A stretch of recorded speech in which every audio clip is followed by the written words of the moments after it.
안녕하세요. DJ 현희입니다. 오늘의 사연 시작해 보겠습니다. 안녕하세요. 저는 40대 초반 민정은이라고 해요.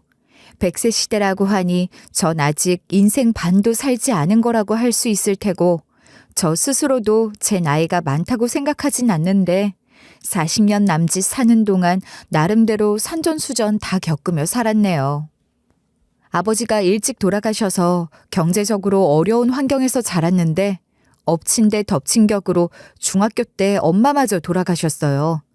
살 곳도 없었지만 아직 어린 나이에 고아가 된 저는 보살핌이 필요했는데 저를 걷어줄 수 있는 친척 하나 있지 않았죠. 결국 보육원에 들어가서 살게 됐지만 잘 적응하지 못하고 늘 외톨이로 외롭게 지냈습니다. 고등학교를 졸업하면 어차피 보육원을 나가야 하기도 했으니 저는 고등학교 다닐 때 틈틈이 아르바이트를 해서 돈을 모았고 아무 연고도 없는 서울에 무작정 올라왔어요. 돈을 모은다고 모으긴 했지만 그 돈으로 보증금 있는 방을 구할 수는 없었고 고시원 생활부터 시작했죠. 그렇게 일자리 구해서 조금씩 돈 모으며 보증금 내고 들어가는 월세방 구하고 계속해서 조금씩 살기 좋은 곳으로 옮겨 다니다가 30 될 때 전셋집을 장만했답니다. 그때도 저 혼자였지만 이사한 집에서 자던 첫날 밤이 얼마나 좋았는지 잊을 수가 없어요. 아직도 그날 밤 그 집의 공기랄까 기운 같은 게 생생하게 기억나거든요. 그렇게 혈혈단신 타향살이에 조금씩 여유가 생기고 안정감을 느낄 때쯤 남편을 만나게 된 거예요. 남편은 외로웠던 저를 참 따뜻하게 안아주고 울타리가 되어준 사람이었죠. 남편도 저처럼 부모님을 어릴 때 여의었다는 공통점이 있는 사람이었어요. 부모님이 일찍 돌아가시고 할머니 밑에서 자랐다고 했으니 그래도 부모님을 잃고 아예 고아가 되어버렸던 저와 달리 할머니 사랑만큼은 듬뿍 받아 구김살 없고 다정한 사람으로 자랐더라고요. 그러니 저는 남편 할머니께 정말 감사해야 하는 것인데 그 할머니마저 몇 년 전에 돌아가셨다고 하니 남편에게도 사실상 가족이라고 할 사람은 없는 거였어요. 그렇게 남편과 저는 서로의 가족이 되어 잘 살아보자고 생각했고 연애 반년 만에 결혼까지 하게 됐어요. 다소 이른 결정이었다 싶기도 했지만 결혼을 하고 보니 더 일찍 할 걸 그랬구나라는 생각을 할 정도로 좋더라고요. 그런데 달콤하고 행복한 신혼생활 3달 만에 천청병력과도 같은 일이 일어나고 만 겁니다. 남편이 어느 날 갓난아이 하나를 데리고 들어왔는데 진짜 거짓말이 아니고 저는 남편이 갓난아이를 품에 안고 들어오는 걸 보면서도 그 아이가 남편의 아이일 거라는 건 꿈에도 생각을 안 했어요. 누가 갑자기 애를 맡아달라고 부탁을 한 건가? 아니면 어디서 무슨 딱한 사연의 아이를 보고 데려온 건가? 그런 생각들이 머릿속에 잠깐 스쳤던 것 같아요. 그렇더라도 제게 사전에 아무런 상의도 없이 갑자기 이게 무슨 일인가 싶어 대체 어떻게 된 거냐 했는데 세상에 그 아이가 남편 자기 아이가 맞다고 남편 입으로 직접 말하는 거였습니다. 말도 안 된다 싶었고 그저 멍하더라고요. 돌이켜보면 그때 그 감정은 화가 난다거나 그런 거랑은 다른 거였지 싶어요. 믿을 수 없다는 생각이 너무나 컸기 때문에 화가 나고 하는 그런 다른 감정들이 오히려 생기기 어려웠던 게 아닌가 하고 나중에서야 그랬던 게 아닌가 그런 생각이 들었죠. 그렇게 넋이 나간 제게 남편은 상황을 설명하던데 저를 만나기 전에 만났던 여자가 남편에게 말도 없이 아이를 갖고 낳아서 데려왔다는 거였습니다. 남편과 저는 서로에 대한 확신이 있었기에 연애를 그리 길게 하진 않았잖아요. 반년 남짓 연애하고 결혼해 이제 겨우 3달이 됐으니 남편이 하는 말이 불가능한 얘기는 아닌 거죠. 저는 남편이랑 연애를 하는 동안에도 남편의 이전 연애에 관심을 가진 적도 없고 알지도 못했는데 갑자기 남편의 전 여친이 낳았다는 아이가 나타난 겁니다. 난 전혀 몰랐어. 정말이야. 나도 오늘 갑자기 애를 데리고 나타나서 나도 정말 당황했지만 그렇다고 애를 모른 척 할 수는 없었어. 그럼 그 여자는 당신한테 그 아이를 그냥 그렇게 떠넘기려고 낳았다는 거야? 그 여자는 무슨 일을 이렇게 만들어? 진작 자기한테 얘기를 했었어야 하는 거 아니냐고. 모르겠어. 막무가내로 애를 내가 맡아주지 않으면 보육원 같은 데 보내버릴 거라고 하더니 다짜고짜 내게 애를 안겨주고 보육원에 보내든 말든 다 나더러 알아서 하라고 하는 거야. 애초에 말이 통하는 사람도 아니거든. 어떻게 그런 여자를 만났던 거니? 그래서 그렇게 어쩔 수 없는 상황이니 나더러 이걸 받아들이라는 거야? 자기가 어떻게 나한테 이럴 수가 있어. 나더러 어쩌라는 거야. 정말 미안해. 내가 입이 10개라도 할 말이 없어. 자기한테 무조건 감수해달라고 하는 건 아니야. 일단 자기랑 상의를 해야겠다고 생각했을 뿐이야. 정말 한숨밖에 안 나왔어요. 남편이 작정하고 일부러 그런 짓을 저지른 것도 아니라니 남편한테 뭐라고 화를 내야 할지도 모르겠더라고요. 제가 그렇게 답답해하며 한숨만 쉬고 있으니 남편이 뭐라도 해야겠다 싶었는지 그러는 거예요. 여기 그 여자가 오늘 나한테 갑자기 만나자고 한 거랑 마지막에 남긴 메시지야. 자기한테 다 공개할게. 내 말이 진짜라는 건 믿어줘. 그래야 자기 마음이 조금이라도 덜 괴로울 거야. 적어도 내가 자기를 속이는 건 없어. 그래도 정말 미안해. 남편이 보여준 대화 내역에는 남편 말대로 그 여자가 마지막으로 남편에게 그 아이 맡아서 키우든 어디 보내버리든 상관하지 않겠다는 말과 함께 혹시라도 나중에 양육비 같은 거 청구할 생각 같은 건 하지 말라고, 자기는 그 애 없는 애라고 생각하며 자기 인생 살아야 하니 자기 앞길 막지 말라는 둥 무책임한 말들만 해놓은 것들이 있더라고요. 그걸 보는데 어떻게 엄마라는 사람이 이럴 수가 있는 건가 싶고 더 답답했어요. 제가 아이를 낳아본 것도 아니었고 부모님 사랑도 부족한 채 자랐으니 잘 모르긴 해도 이건 정말 아니다 싶었던 것 같아요. 남편은 그렇게 모든 것을 다 숨김없이 보여주겠다고 하며 제 기분을 살피느라 정신이 없는데 그 와중에 애를 어떻게 안아야 하는지도 몰라서 쩔쩔매고 있더라고요. 저도 너무 충격적인 상황이었으니 정신없이 있다가 그제야 남편 모습이 제대로 눈에 보였던 겁니다. 저와 아이 모두 어쩌지 못해 진땀을 흘리고 있는 남편. 어떻게 보면 남편도 피해자가 아닌가 말이에요. 어느 날 갑자기 이미 헤어진 지 오래인 여자가 갓난아이를 안고 나타났는데 결혼까지 한 남편의 입장이 얼마나 난처했겠어요. 억울하기도 했을 거예요. 그렇다고 아이를 그런 무책임한 여자에게 알아서 하라고 하며 나 몰라라 할 수도 없었을 테니 어쩔 수 없이 그 애를 안고 집으로 오면서 남편 속도 속이 아니었을 거라는 생각도 들었어요. 생각할 시간이 좀 필요할 것 같아. 일단 애를 집으로 데리고 온 건 잘한 거야. 나라도 그 상황이면 그런 여자한테 애를 맡길 수는 없었을 거야. 생각을 좀 해볼게. 고마워, 정말 고마워, 자기야. 충분히 천천히 얼마든지 생각해. 자기 방해 안 할게. 남편 입장이 이해도 되고 또 안 됐다는 생각이 들기는 했지만 그것과 제가 그 아이를 맡아서 키우겠다고 하는 건 다른 문제였으니까 제게는 시간이 필요한 상황이었던 겁니다. 그리고 전 그날부터 깊은 고민에 빠졌죠. 혼자 차분하게 생각할 시간이 필요해 안방은 남편과 아기에게 넘겨주고 저는 다른 방에서 혼자만의 시간을 가졌어요. 만약 이 집에 계속 아기를 두려면 저와 남편이 함께 키워야 하는데 남의 아이를 키울 수 있을 것인가 고민이 됐던 거죠. 쉽사리 결론이 나지 않았습니다. 그렇게 뜬 눈으로 밤을 지새우는데 어느 순간부터 애가 우는 소리가 들리는 거예요. 한번 울기 시작하더니 울음을 멈추지 못하고 계속 울어댔어요. 그게 제가 있는 방까지 계속 들려서 참다 못해 안방으로 갔는데 그때까지만 해도 애가 우는 것 그 자체가 제 귀에 거슬리기도 하고 또 아래층에서 시끄럽다고 올라올까봐 괜한 상황 만들기 싫은 마음이 더 컸거든요. 근데 막상 안방에 들어가 애를 보니 온몸이 새빨개져서 울고 있는 모습이 안쓰럽기도 했던 것 같아요.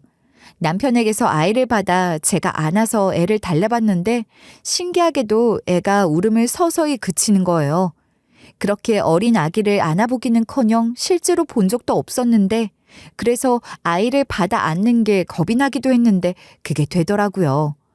울음을 그친 아기는 제가 어르고 달래는 것에 맞춰 방긋방긋 웃기까지 하는 거죠. 그걸 보니 기분이 너무 이상한 거예요. 심장이 찌르르르 하다고 할까요? 남편 처음 만나 사랑에 빠지던 그 순간 그 기분처럼 가슴에서 뭔가가 번지는 느낌이 들었어요. 그렇게 아기를 안고 재우면서 많은 생각을 했던 것 같아요. 신기한 게 울음을 그쳐서 남편한테 넘겨주려고 했더니 금방 또 울음을 터뜨리는 거예요. 근데 제가 아니면 또 울음을 그치고 말이죠. 이게 무슨 슬랩스틱 코미디에서나 나올 것 같은 게 실제로 일어나는 거예요. 제 의지와 상관없이 아이가 저를 엄마로 알아보는 것 같았어요. 제 품에서 곤히 잠든 아이를 조심히 내려놓아 눕히고 토닥토닥 손길을 더해주며 잠든 아기 얼굴을 가만히 들여다보는데 아, 내가 정말 이의 엄마가 되어야 하는구나 그런 생각이 들더라고요. 그러고도 일주일을 더 고민한 끝에 결론을 내렸습니다. 나 이제 마음의 결정을 내린 것 같아. 결정부터 쉽지 않은 결정이었고 또 앞으론 더 쉽지 않을 거란 걸 알지만 결국은 우리가 그 애를 맡아서 키워야 한다고 결론 내렸어. 우리 집에서 같이 키우자. 정말이야? 자기야 정말 고마워. 진짜 고마워. 어려운 결정이라는 것도 알고 자기 마음도 정말 힘들었을 거야. 내가 더 잘할게. 무엇보다 자기를 믿으니까 이렇게 결정한 거야. 혼인서약도 했잖아. 그게 자꾸 떠오르더라. 내가 감당하기로 한 일이니 나도 노력할게. 남편과 저는 둘 다 가족도 없고 인간관계 폭이 그다지 넓지도 않아서 초대할 사람도 많지도 않았으니 결혼식은 따로 하지 않았거든요. 결혼식은 하지 않았지만 둘만의 여행을 가서 둘만의 혼인서약은 했었는데 고민을 하는 내내 그 내용이 자꾸만 떠올랐어요. 남편이 잘못을 한 것도 아니니 남편에게 생긴 이 갑작스럽고 혼란스러운 일을 저 또한 남편과 함께 감당해야 한다고 생각했던 겁니다. 생각지도 않았던 갓난아이의 등장으로 평온하기만 했던 신혼집은 육아 전쟁터가 됐지만 아이 키우는 재미가 뭔지도 하나하나 깨우치며 살았어요. 사실 저는 제가 부모 사랑을 받지 못하고 살았다는 두려움으로 내 아이를 낳아 잘 키울 수 있을까 하며 출산과 육아에 자신이 없었거든요. 어쩌면 용기를 내지 못하고 아이 낳아 키우는 것을 포기했을지도 모르는데 그 아이 덕분에 그런 즐거움도 느껴볼 수 있게 된 거라고 생각했죠. 그렇게 감사하는 마음도 가지며 살았던 것 같아요. 언제까지나 행복할 줄만 알았는데 항상 감사하는 마음으로 열심히 살았는데 왜 우리에게 그런 일이 일어난 건지 지금도 받아들일 수 없는 나쁜 일이 어느 날 갑자기 벌어졌습니다. 남편이 간암 판정을 받게 됐거든요. 간암이라는 게 다들 그렇겠지만 자각 증상이 거의 없어서 늦게 발견되는 게 문제인 것인데 남편 역시 발견 시기가 너무 늦었고 사실상 할 수 있는 치료가 많지 않은 상황으로 시한부 판정을 받았어요. 충격과 슬픔에 이어 우리 집 가장이었던 남편 대신 제가 돈을 벌어야 하는 현실과 마주하게 된 거죠. 병원비에 생활비까지 제가 벌어서 마련해야 했으니 정말 열심히 이것저것 할 수 있는 건 다 하려고 했어요. 6살 된 아들을 어린이집 종일반에 맡겨두고 저도 하루 종일 일을 했고 밤에 집에서 부업으로 할 수 있는 일도 찾아가며 했죠. 그러니 늘 잠이 부족해서 피곤하고 힘들더라고요. 몸도 힘들어 죽겠는데 아직 어린아이였던 아들이 뭘 어지르거나 하며 말썽을 피우면 솔직한 말로 그냥 확 보육원 같은 데 맡겨버리고 싶다는 생각이 들기도 했어요. 그러다가도 내가 지금 무슨 생각을 하는 건가 하며 머리를 세차게 흔들기도 하고 그랬거든요. 키우면서 행복하기도 했고 또 제 자식이라고 생각하게 됐다 싶었는데 그게 그런 게 아니었나 싶고 제 속으로 낳은 아이였으면 그런 생각이 들었을까 싶어서 스스로 참 못됐다, 못났다 하며 반성을 하기도 했던 것 같아요. 그렇게 하루에도 이런저런 생각들이 교차했지만 그래도 일해서 돈 벌면서 남편 병간호에 육아까지 정말 참 열심히 했습니다. 그럴 수밖에 없었죠. 몸이 여러 개여도 모자를 판이었지만 하나 있는 제 몸 아끼지 않고 정말 열심히 살았어요. 그렇지만 제가 아무리 열심히 한다고 해도 남편 몸에 생긴 암덩어리를 없앨 수는 없었고 남편은 5달 만에 세상을 떠났습니다. 남편이 떠나기 바로 전날 밤에 무슨 느낌 같은 것이 있었는지 저를 붙들고 유언 같은 이야기들을 남기더라고요. 평생 당신 행복하게 해주려고 했는데 고생만 시키고 혼자 남겨둬서 미안해.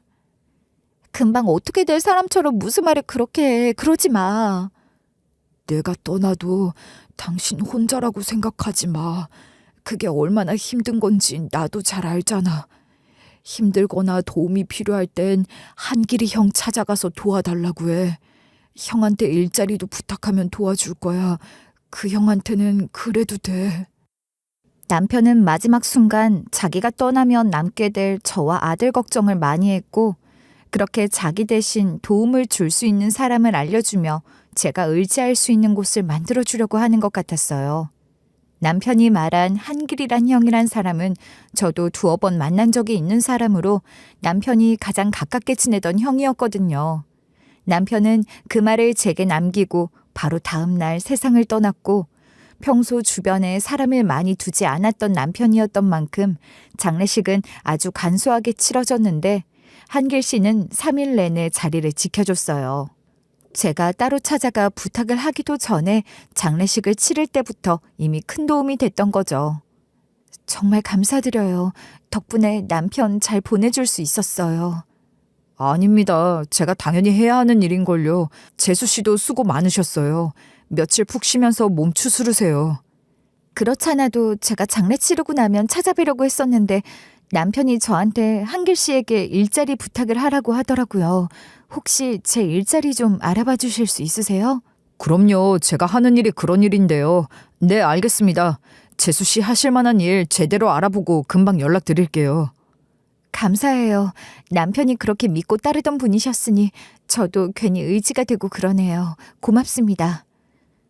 제가 물론 그때도 이미 여러 가지 일을 하고 있었지만 다 불안정한 일들이기도 했고 제가 잘할 수 있는 일들이 아닌 것들이 많았으니 혹시라도 제가 그때 하고 있던 일들보다 저한테 더 잘 맞고 안정적인 일을 찾을 수 있지 않을까 하는 생각에서 부탁을 했었어요. 그리고 이틀 뒤 한길 씨가 제게 연락을 해왔더라고요. 재수 씨, 안정적인 일자리가 하나 있긴 한데 그게 가사 도우미 일이에요. 그런 일도 괜찮으시겠어요? 그럼요. 괜찮고 말고요. 얼마든지 괜찮아요. 이렇게 빨리 연락을 주실 줄 몰랐는데 감사해요. 한길 씨는 가사 도우미 자리를 추천하는 것을 미안해하며 이야기를 꺼냈지만 저는 그저 고마웠어요.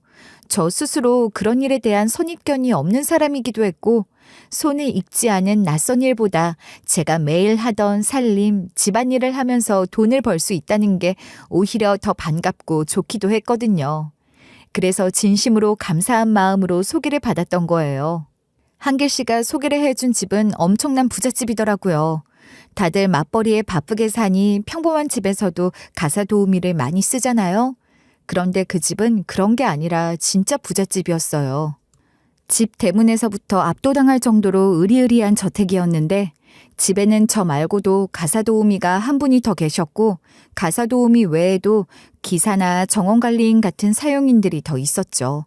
한길 씨로부터 소개받았을 때는 대략적인 얘기만 들었던 것이니 사실 대문을 통과해 마당을 지나 집으로 들어오면서 이 큰 집 살림을 내가 과연 해낼 수 있을 것인가 그런 걱정을 했었는데 제 위에 베테랑 선배가 있다니 안심이 되기도 했어요.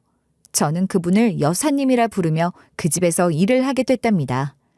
그렇게 가사도우미 일을 시작하게 됐고 일 자체는 걱정했던 것보다 훨씬 괜찮았어요. 예상대로 전체 살림을 관리하는 여사님이 계셨으니 저는 그분이 시키는 대로 하면 되는 거였는데 그게 너무 좋았고 일의 강도는 그리 높지 않았거든요. 그런데도 월급은 꽤 많이 받을 수 있었으니 여러모로 만족스러워서 한길 씨에게도 고맙다는 인사를 여러 번 했을 정도였어요. 다만 제 월급에는 제가 하는 가사 노동 외에 감정 노동에 대한 대가가 포함되어 있다는 걸 금방 알게 됐지만 말이에요.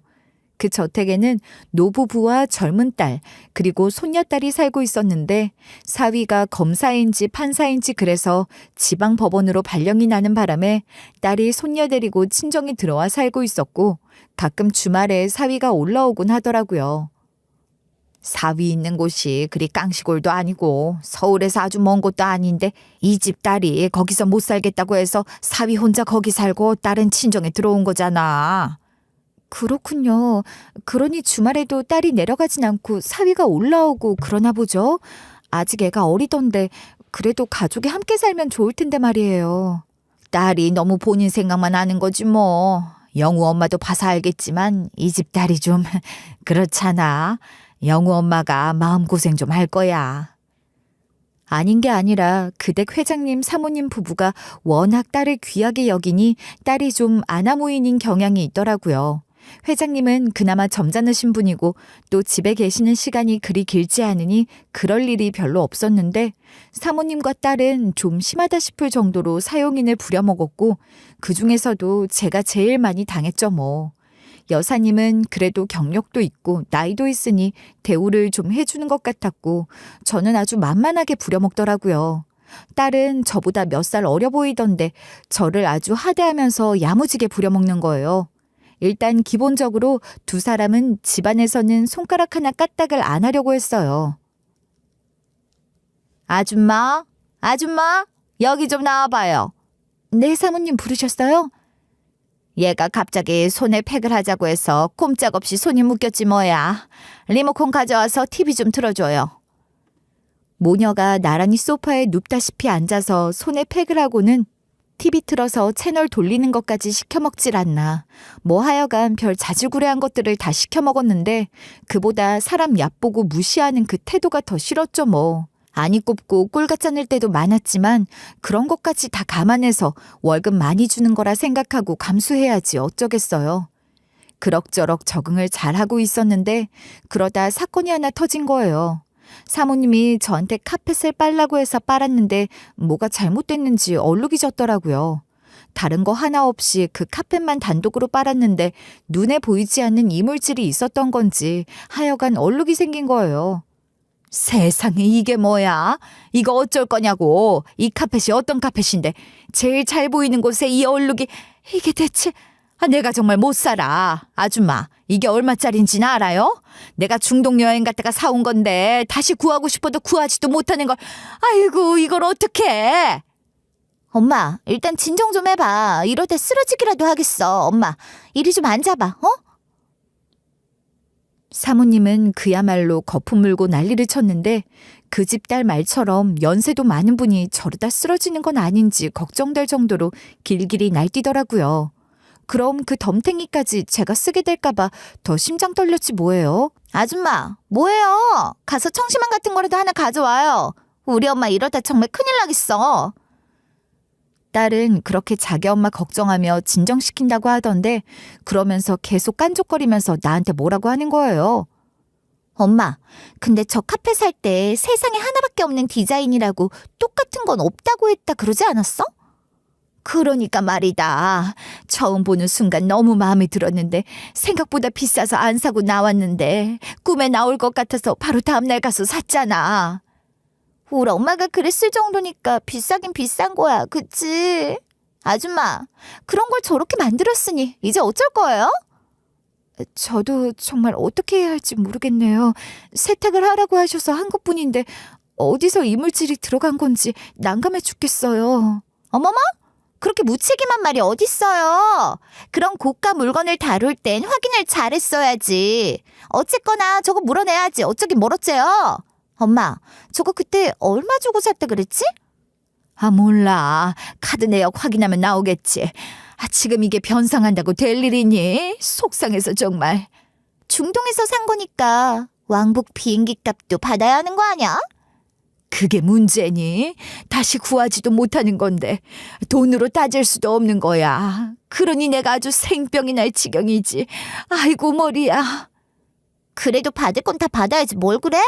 카드사 앱 좀 열어봐 엄마. 내가 확인해 줄게. 그러면서 사모보다 그 딸이 나서서 변상금액 환산하겠다고 난리를 치더라고요. 그러더니 많이 봐줘서 이 정도 금액으로 제시하는 거다 하면서 내놓은 금액은 제가 변상할 엄두도 못 낼 정도의 큰 금액이었죠.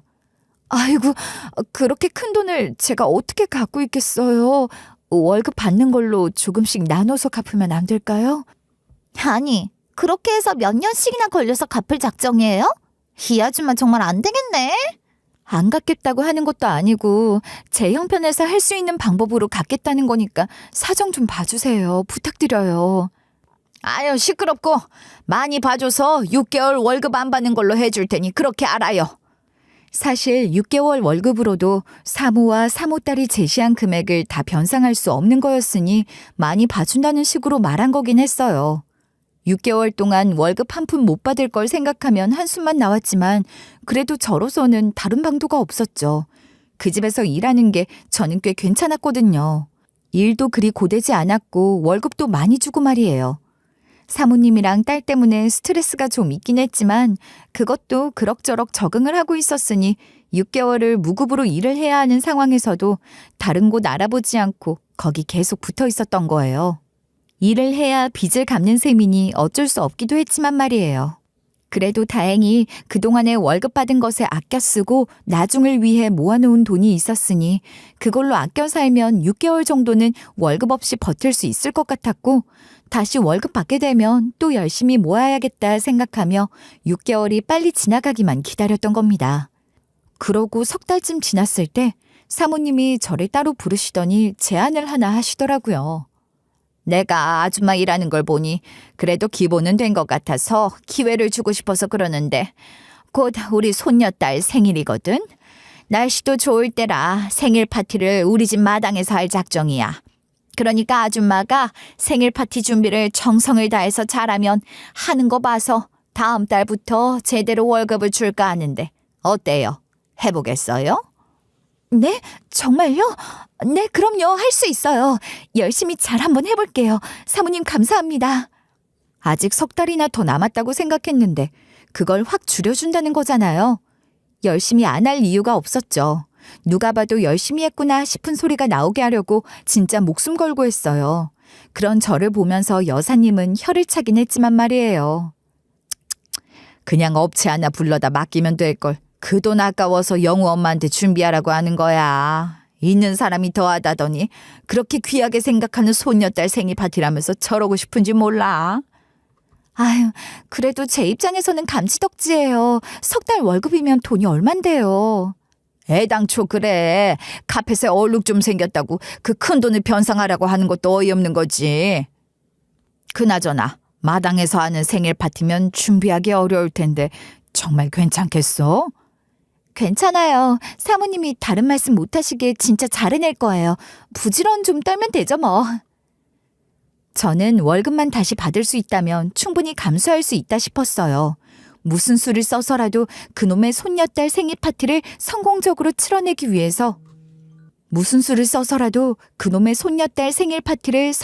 치러내기 위해서 음식은 물론이고 집안이며 마당 장식할 것들도 제가 다 발품 팔아서 준비했다고요. 마당에 장식하고 꾸미는 거 할 때나 정원 관리하시는 분 도움을 좀 받았지 나머지는 다 제가 했어요. 그렇게 손녀딸 생일 며칠 전부터 집 안팎 장식하고 음식 재료 손질하며 정성을 쏟고 있었던 거예요. 그런 저를 보더니 여사님도 인정한다 하며 혀를 내두르셨을 정도였어요. 영우 엄마도 악바리 기질이 있구나. 진짜 열심히 준비하네. 이 정도면 분명 사모님도 알아봐 주실 거야. 제발요. 그렇게만 되면 더 바랄 게 없겠어요. 그건 그렇고 내일 생일 파티에 영우도 데려오면 어때? 저희 아들을요? 그래도 일하는 곳인데 아들을 데려와도 돼요? 자기 아들이 이 집 손녀딸이랑 나이 차도 얼마 안 나는데 그냥 친구인 척 섞여서 밥이라도 먹게 하라고 그러는 거지 뭐. 이렇게 정성 들여 만든 음식인데 아들도 먹이고 싶지 않아? 하긴 제 아들이 이 집 손녀딸보다 한두 살 위이긴 한데 키가 작은 편이어서 데리고 나가면 7살보다 어리게 보는 사람이 많긴 했어요. 듣자 하니 내일 생일 파티에 꼬마 손님만 30명이 넘고 그 엄마들까지 하면 정말 정신없을 거야. 영우 하나쯤 섞여 있어도 아무도 신경도 안 쓰고 눈치도 못 챌 테니 그냥 데려와. 내가 도와줄게. 그런 얘기를 들으니 솔깃하기도 하고 그래도 되나 싶은 생각이 들기도 했어요. 잠깐 고민을 하긴 했지만 며칠 손녀딸 생일 준비하느라 집에 가서도 이것저것 찾아보고 그런다고 아들한테 소홀하기도 했으니 여사님 말처럼 데리고 와서 제가 준비한 음식이라도 먹이려고 한 거죠. 생일 당일엔 아침부터 저도 정말 너무 바쁘더라고요. 그러는 동안 아들은 주방 뒤쪽 여사님 방에서 얌전히 책 보고 그림 그리며 놀게 했어요. 여사님은 입주 가사 도우미로 그 집에서 먹고 자고 했으니 주방 뒤쪽에 여사님이 쓰는 방이 있었거든요. 그러다 손님들 속속 도착하고 음식 깔릴 때쯤 해서 여사님이 슬그머니 마당으로 데려가서 음식 먹고 놀라고 해주셨던 거예요.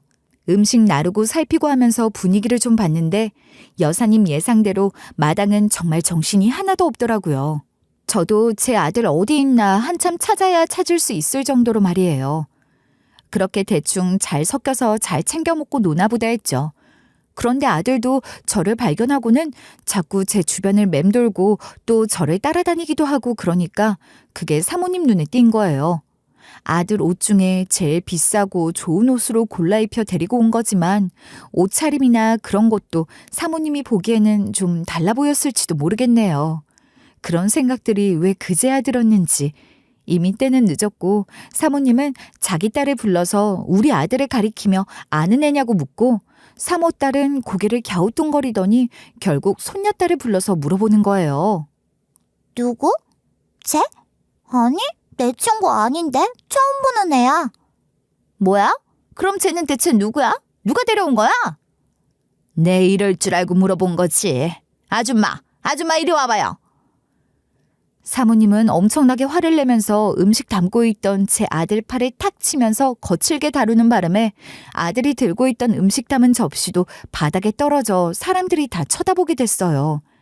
사모는 아들 손목을 잡아 끌듯이 하며 제 아들한테 그러는 거예요.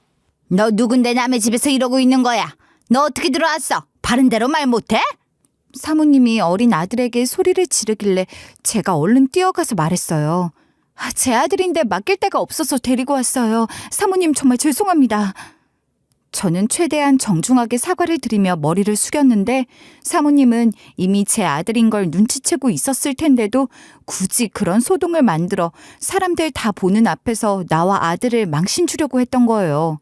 그러니 제가 아무리 머리를 숙여 사과를 해도 그 말을 들어줄 리가 없었죠. 사모님은 그 마당에 있던 사람들 다 들으라는 듯이 큰 소리로 말하더군요. 어디 일하는데 애를 데려와? 애 맡길 때도 하나 없다는 게 말이 돼? 평소에 어떻게 살았으면 그런 부탁 하나 할 사람이 없는 거야?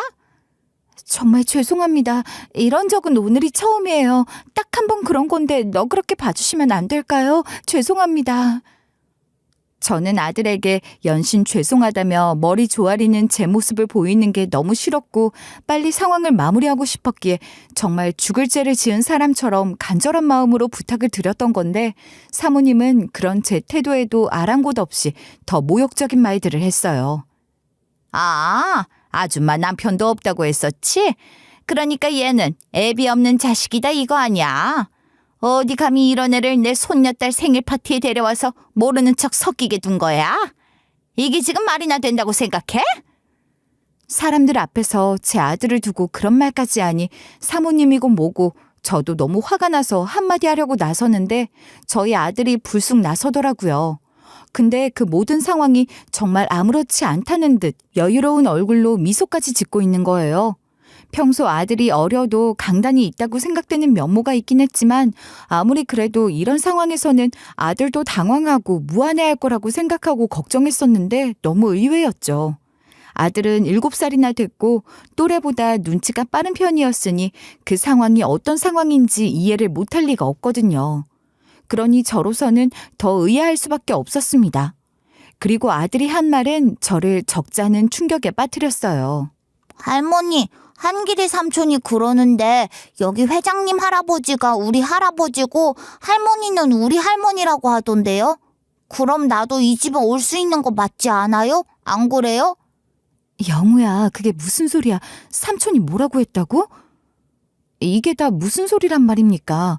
저는 도무지 이해도 되지 않았고 너무 놀랐는데 저보다 사모님이 훨씬 더 충격을 받은 것 같더라고요. 아무 말도 못하고 곧 쓰러질 것 같았으니 딸이 달려와 부축을 해야 했어요. 저는 제 아들이 무슨 허튼 소리를 한 건 아닌지 손이 다 덜덜 떨렸고 애를 붙들고 다시 한번 물었어요. 지금 한 말이 다 무슨 말이야? 아무 말이나 함부로 막 하면 안 되는 거 알지? 다시 말해봐. 대체 무슨 말을 하는 거야? 엄마, 그런 거 아니야. 한길이 삼촌이 분명히 그랬어. 여기 할머니 할아버지가 내 할머니 할아버지래. 아들은 당당하게 같은 말을 되풀이했지만 난데없이 그게 무슨 소린지 저는 어리둥절하기만 했는데 아무리 그래도 애가 아무 이유도 없이 그런 말을 할 리도 없으니 아들에게 바짝 다가서서 대체 그게 무슨 소리냐고 삼촌이 언제 너한테 그런 얘기를 했냐고 물었어요. 그러니 아들이 한길 씨와 나눈 문자 메시지를 보여주더라고요. 한길 씨는 저희 아들에게 남편 대신 아빠 노릇도 해주면서 아들과 자주 만나서 밥을 먹기도 하고 자연스럽게 문자 메시지를 주고받는 사이였어요.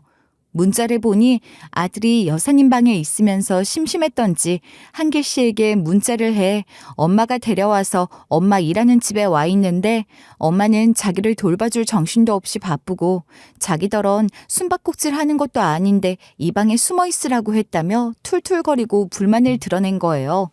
그러니 한길 씨가 엄마가 많이 바쁘시냐 하니 아들이 그런 것 같다고.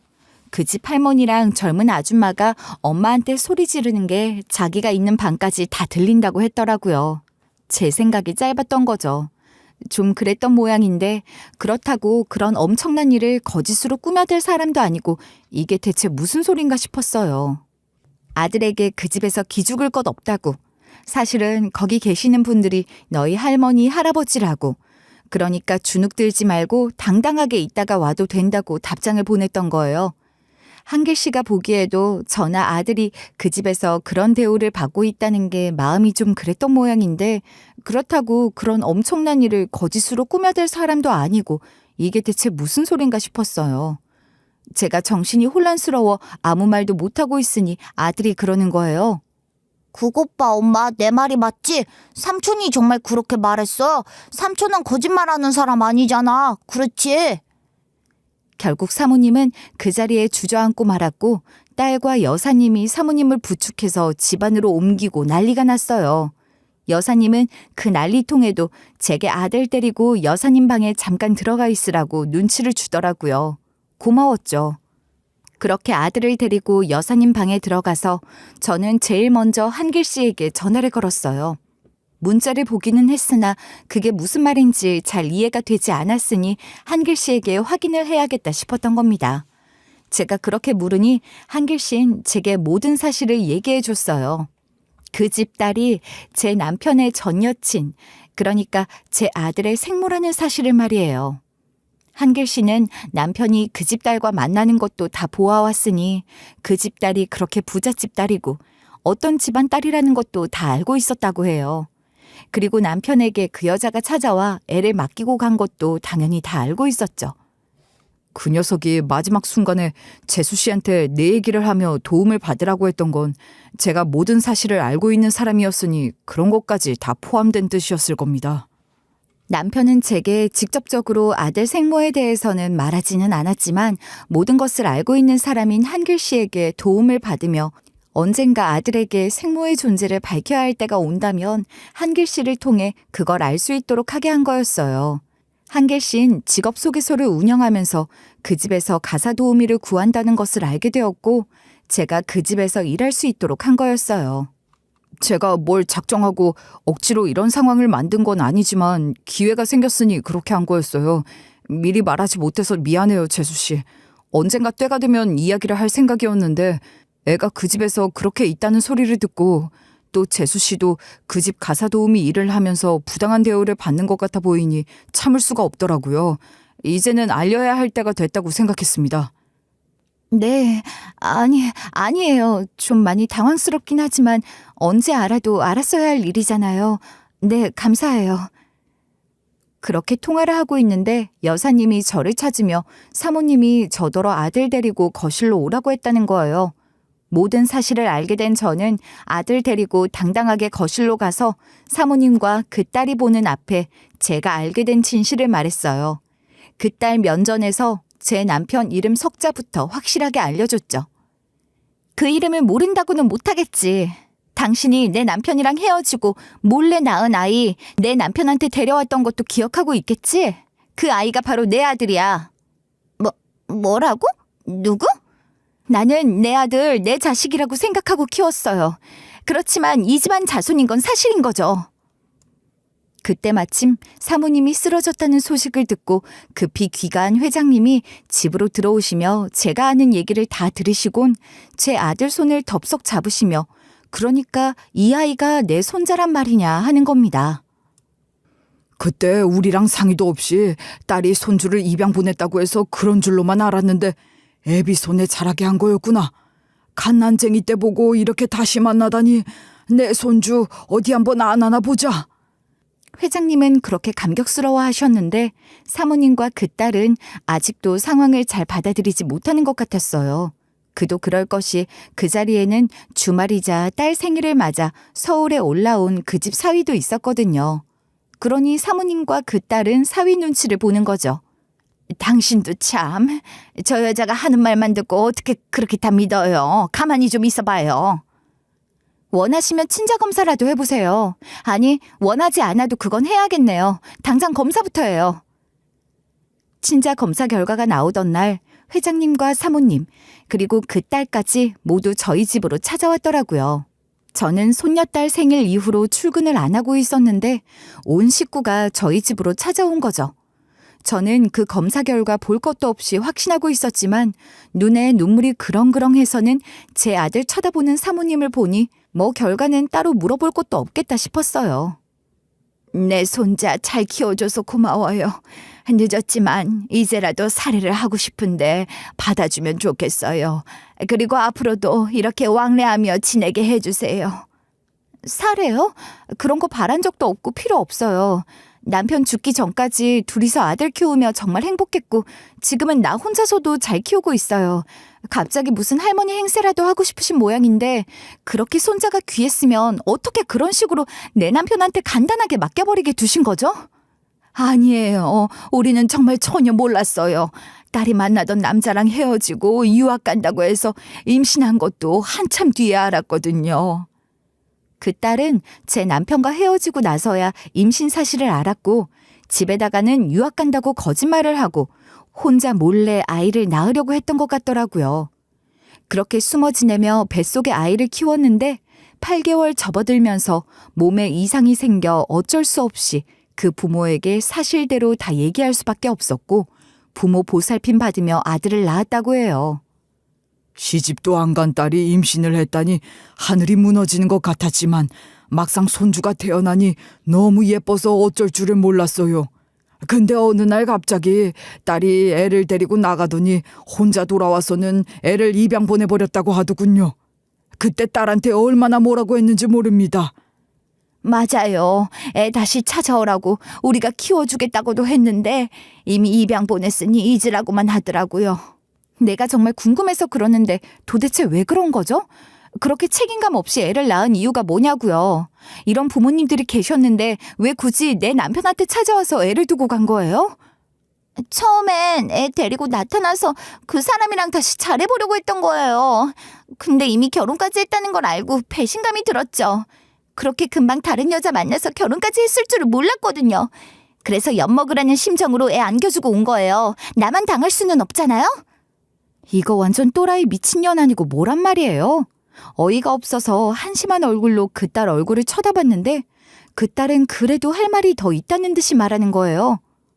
나도 새 출발해야 하는데 부모님이 키워주신다고 한들 애 딸린 미혼모 입장으로 굽히고 하는 결혼 같은 거 하고 싶지 않았어요. 기가 막혀서 정말. 그래서 검사인지 판사인지 아는 사람이랑 선봐서 결혼해. 너도 바로 아이 낳고 잘 살았냐? 그렇게 한 결혼이면서 친정에 얹혀 살며 남편 혼자 지방생활하게 해? 그게 네가 원하던 삶이니? 제가 비아냥거리며 말하니 딸은 갑자기 제 앞에서 자기 신세 한탄을 하는 겁니다. 그럼 뭐예요? 이제 다 들통나서 나도 지금 입장이 너무 곤란하다고요. 남편이 난리가 나서 이혼당할지도 몰라요. 엄마, 나 어떡해? 급기야 울기까지 하는데 정말 철딱선이 없어 보이고 한심했어요. 그리고 화가 났죠. 지금 나랑 내 아들 앞에서 네 신세 한탄이나 하며 울어? 너 때문에 네 아들은 엄연히 살아계시는 외조부모 사랑도 못 받고 자랐는데 네가 버린 네 아들 안쓰럽다는 생각은 안 하니? 정말 미안합니다. 다 우리가 딸 자식 잘못 키운 잘못이에요. 이제부터라도 갚아가며 살 수 있게 해주세요.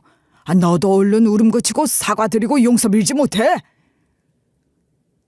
그렇게 회장님이 딸한테도 나무라듯 타이르니 딸은 그제야 제 아들에게 한번 안아보자 하며 다가오던데 아들이 그거 피해 저한테 안기는 바람에 딸은 허공에서 허우적거리다가 중심을 잡지 못하고 바닥에 고꾸라져 엎어지더라고요. 꼴 좋다. 버릴 때는 언제고 이제 와서 왜 이래? 지금껏 연락 한 번 없이 잘만 살았잖아. 네가 낳은 아들 어떻게 사는지 걱정도 안 됐어? 궁금하지도 않았니? 갑자기 무슨 엄마 노릇이라도 하려는 거야. 내 아들이 너 같은 사람한테 안기고 싶겠어? 네가 아무리 생모라도 나도 너 같은 여자가 내 아들 만나는 거 싫어. 회장님과 사모님은 계속해서 살해 어쩌고 하며 자기 손자 만날 수 있게 해달라고 하던데 저는 그런 거 필요 없으니 됐고 어쨌거나 그 집 자손인 것도 맞고 당신들 딸이 내 아들 생모인 것도 맞으니 양육비는 내놓으라고 했죠. 그럼요, 그래요. 당연하죠. 양육비에 교육비는 별도로 지원할 테니 하고 싶은 만큼 공부하고 나중에 유학도 보내줄 겁니다. 고마워요. 그런 소리가 다 무슨 소용이겠나 싶었지만 양육비와 아들 교육비 같은 거야 떳떳하게 받아도 된다고 생각했으니 그건 받겠다고 한 거예요. 그러고도 계속해서 손주 한번 보여달라고 끈질기게 사정하고 있는데 회장님 사모님에게도 그 딸 딱 하나 그리고 그 딸도 손녀딸만 하나 낳았으니 집안의 아들이라고는 저희 아들 하나인 거죠. 외손주라도 그래서 그렇게 더 귀하게 여기는 것 같더라고요. 한 달에 한 번만이라도 얼굴을 한 번 볼 수 있게 해주면 안 되겠냐고 매달 사정하고 있다니까요. 그분들은 제 아들 건강하게 태어나도록 해주신 분들이기도 하고 또 이후로도 본인들이 맡아서 키우겠다고도 하셨는데 딸 혼자 마음대로 저지른 일이니 어찌 보면 그분들도 딱하다 싶긴 했어요. 또 연세도 많은 분들이니 그러시는 그것도 좀 그렇고 말이에요. 물론 사모님이 저 부려먹던 거 생각하면 약이 좀 오르기도 하지만 그래도 그분들 생각해서 아들 얼굴 한번 보여드리기로 했어요. 매달 연초에 연락해서 이번 달엔 한번 보여줄 거냐 하는 거 듣는 것도 싫긴 했지만 그렇다고 매달 꼬박꼬박 무슨 빚 갚듯이 그렇게 보여줄 생각은 없습니다. 아직 아들이 어리긴 하지만 아들이 원한다면 한 달에 한 번이 아니라 그 이상도 보여줄 수 있겠지만 아들이 그분들을 좀 부담스러워하는 것 같으니 당분간은 계절별로 한 번씩 정도 보여드리겠다고 할 참이에요. 그 딸은 자식도 있고 하니 이혼은 간신히 면한 모양이던데 남편 있는 지방으로 내려가 남편 내조하며 살고 있다고 해요. 남편도 하대하며 쉽게 생각하던데 이제 완전히 전세 역전되어 눈치 보며 잘하며 사나 보더라고요. 아들 보낸다고 하며 사모님이랑 통화할 때 사모님이 얘기해서 알았어요. 자기 딸은 지방에서 못 올라올 거라 사모님이랑 회장님 부부만 아들 만날 거라고 말이에요. 사실 저는 그 딸에 대해서는 여전히 화가 많이 나 있는 상황이고 엄마 자격 없다고 생각하거든요. 그러니 더 잘됐다 싶었고 앞으로도 그 딸이 제 아들이랑은 안 만났으면 싶어요.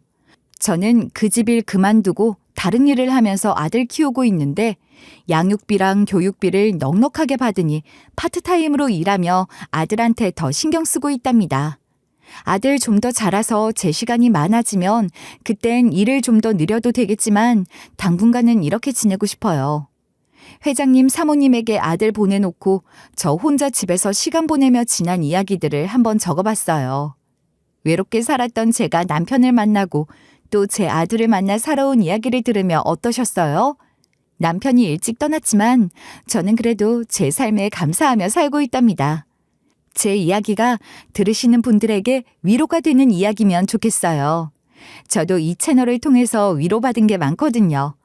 받은 거 돌려드리는 마음으로 긴 시간 제 이야기를 했고 이제 그 이야기를 마치려고 합니다. 끝까지 들어주셔서 정말 감사드리고 모두 건강하세요.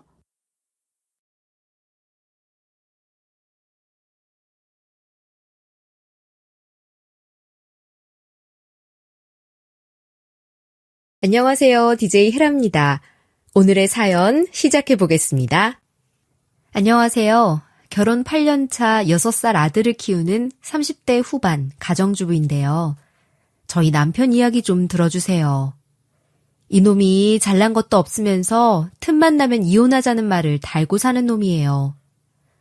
이젠 돈 잘 벌어오고 가정적이고 그런 건 바라지도 않아요. 남편이 저를 너무 많이 화나게 하는 바람에 미쳐버릴 것 같거든요. 남편이 벌인 일 중에서 제일 화났던 사건을 말씀드릴게요. 주말에 남편이 소파에 누워서 이런 이야기를 꺼내는 거 있죠? 여름 휴가 때 애들 데리고 일본 여행 다녀올까? 우리 여행 가려고 부어놓은 적금 있잖아. 지금 비행기 예약하고 숙소 알아보자. 27일 날 그동안 못 쓴 연차 몰아쓰게. 남편이랑 여행이라곤 신혼여행 갔던 것밖에 없어서 저도 가고 싶었어요. 게다가 저희 아들도 남편 말을 듣고선 여행 가는 거냐고 노래를 부르더라고요. 여윳돈을 모아놨으니 한번 가봐야겠다고 생각했어요. 결국 27일 새벽 비행기를 타고 일본으로 가서 30일에 저녁 비행기를 타고 한국으로 돌아오기로 했어요. 제가 숙소를 알아보고 남편은 비행기를 알아보기로 했죠. 집안일 하면서 틈틈이 알아보니 가성비 좋은 숙소가 있어서 바로 예약해놨어요. 그리고 남편 성격을 알기에 다시 한번 물어봤어요. 당신 비행기 예매했어? 또 까먹은 거 아니지?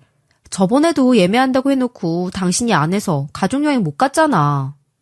그때 남편이 아무렇지도 않게 양말과 옷을 집어던지고 주저앉더니 지친 표정으로 말했어요. 나 이제 퇴근했다. 안 그래도 야근해야 하는데 집에서 씻고 하려고 일도 가져왔어. 일 끝나고 알아서 할 거니까 신경 쓰지 마. 바빠 죽겠는데 재촉하고 난리야. 물론 저도 남편에게 짜증이 나서 이렇게 말했어요. 비행기 예매가 1시간 걸리는 것도 아니고 뭘 그걸 미루고 그래. 그렇게 바쁘면 내가 할게. 새벽 몇 시로 하기로 했더라? 6시였나? 제가 이리 말하면서 예매하려고 하니까 남편이 일이 대꾸했어요. 시간 지나면 비행기 값 떨어진다고 하더라. 지금 하면 안 돼. 회사에서 틈틈이 보면서 예매할 거니까 걱정하지 말라니까. 이러다 표 없어진다. 비싸도 지금 하자고 했죠. 남편이 끝까지 자기가 알아서 하겠다고 할 무렵 일이 터졌어요. 저희 아들이 갑자기 아파서 응급실을 다녀오는 바람에 비행기 티켓 예매를 까먹고 있었는데요. 애가 겨우 퇴원하고 다 나와서 뛰어다니니까 이제야 정신이 들더군요. 아들을 재워놓고 나오니 그제서야 퇴근한 남편한테 비행기 티켓 예매는 했냐고 물어봤어요. 남편이 아 맞다 까먹었다 이러길래 제가 부랴부랴 티켓을 확인해봤죠.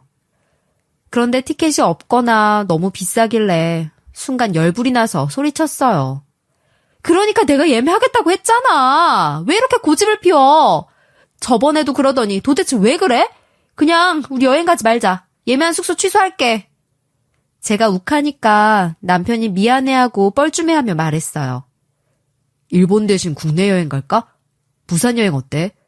우리 엄마가 바다 보러 가고 싶어 했는데 모시고 같이 가자. 내가 엄마 모시고 가기 좋은 숙소 알아봤어. 남편이 얼척없는 제안을 해서 당연히 싫다고 했어요. 그런데 남편이 이렇게 말하는 거 있죠? 나는 우리 엄마 여행 한번 못 보내드렸는데 이럴 거야? 진짜 서운하다. 내 친구들은 시어머니랑 같이 아무렇지 않게 여행 가던데 당신은 왜 그래? 그 말을 듣고 제가 억지로 웃으면서 이야기했어요. 아, 그러면 우리 부모님도 모시고 다 같이 가자. 우리 엄마 아빠도 바다 보러 가고 싶다고 노래를 부르고 계시거든. 어머님이랑 우리 부모님 만난 지 오래됐잖아. 이참에 다 같이 친목 좀 다지게. 그랬더니 남편이 깨갱하며 하는 말 좀 들어보세요. 아니, 그러면 돈도 많이 들고 힘들 것 같아. 어떻게 어르신 3명을 동시에 돌보려고 그래. 그냥 이번엔 우리 엄마만 데려가자. 우리 엄만 이혼하고 혼자 지내고 계시잖아. 저는 친정 식구들은 신경도 쓰지 않고 시모만 챙기는 남편에게 이렇게 말해줬어요. 그럼 우리 부모님은 쏙 빼자고? 우리 살기 바빠서 양가에 똑같이 못 해드렸잖아. 이제 와서 시어머니만 해드리면 어떡해. 우리 부모님이 알게 되면 당신 엄청 미움받을 텐데? 그래도 돼? 아무런 의도가 없는 척 해맑게 말하니까 남편이 쭈뼛거리다가 됐다고 하더라고요. 전 그런 남편에게 이런 이야기도 해줬어요. 당신이 정 그러면 당신 돈으로 부모님 모시고 와. 나는 우리 부모님 모시고 다른 지역 갈게. 원래 효도는 각자 하는 거라잖아. 아무리 생각해도 제 태도가 기분이 나빴는지 남편이 이러더군요. 아무리 그래도 며느리가 시부모님도 챙겨야지. 어떻게 따로 가자고 하냐? 안 그래도 우리 엄마가 당신 되게 안 좋게 보더라. 당신이 맨날 시부모님 불편해하고 피하니까 나만 불효자 됐잖아.